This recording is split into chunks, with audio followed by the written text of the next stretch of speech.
Have you ever attended church and wondered what this thing called joys and sorrows is? Or maybe they called it joys and concerns, or maybe joys, sorrows, and concerns. Regardless, find out more during this week's 3 Minutes in UU History. Or is that 3 Minutes in UCC History? I don't know, but it's still all about joys and sorrows.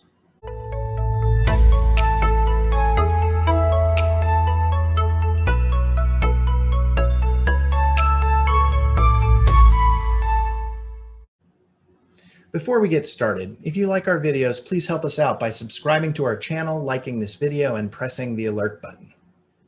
So what is this ritual called joys and sorrows, or joys and concerns, or whatever your church community calls it? Simply put, it's a time during the church service where attendees get to share a joy, a sorrow, or a concern from their lives with the other attendees of the church service.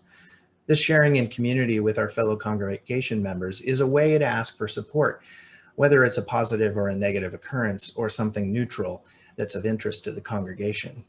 By moving the joy, sorrow, or concern into community, it becomes a shared ritual of caring for the person so affected. Speaking of ritual, what different forms does joys and sorrows take in UU and UCC churches? Generally, joys, sorrows, and/or concerns are spoken to the congregation. This takes a couple of forms. First, people may speak directly to the congregation, relating the events that they want to share. And an example might be something like the birth of a grandchild, the news that someone is moving, or something about a local justice issue that is important to the congregation. However, from casual observation, this can occasionally become a 5 or 10-minute opportunity for someone to seize the bully pulpit this affords.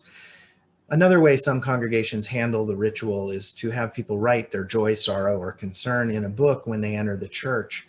This book is then read from by the officiant at the appropriate time during the service. Using this form of the ritual is interesting because the church ends up with a written record, sometimes many years long, of the events that have affected the congregation members throughout their lives and the life of the church. An additional aspect to this ritual is that churches will often provide a physical representation of the joy, sorrow, or concern by providing votive candles that can be lit for each person who speaks during the ritual, as a reminder that each person is part of the larger community, and as a whole, our light shines brighter when we are all together. Another way that churches do this is by dropping a stone into a bowl of water, as the symbolism of the ripples spreading out is representative of these types of events affecting everyone in the community, not just the person directly affected. And some congregations may speak the words without a physical ritual to accompany it, but perhaps give individuals a separate and private time to light candles or drop a stone in a bowl of water. By ritualizing the joys we celebrate, the losses we mourn, and the events important to our church community, we move these milestones out of our intellect and into the real world. We might offer a celebratory hug during coffee hour to someone who has gotten a new job, or a consoling word to someone who has suffered a loss, or supportive ideas to someone looking to make a change in the wider community.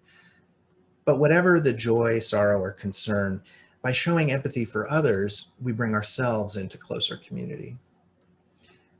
We will be covering more on this topic in 2 upcoming episodes, including the different historical roots behind this ritual and a deep look into why this shared ritual is important.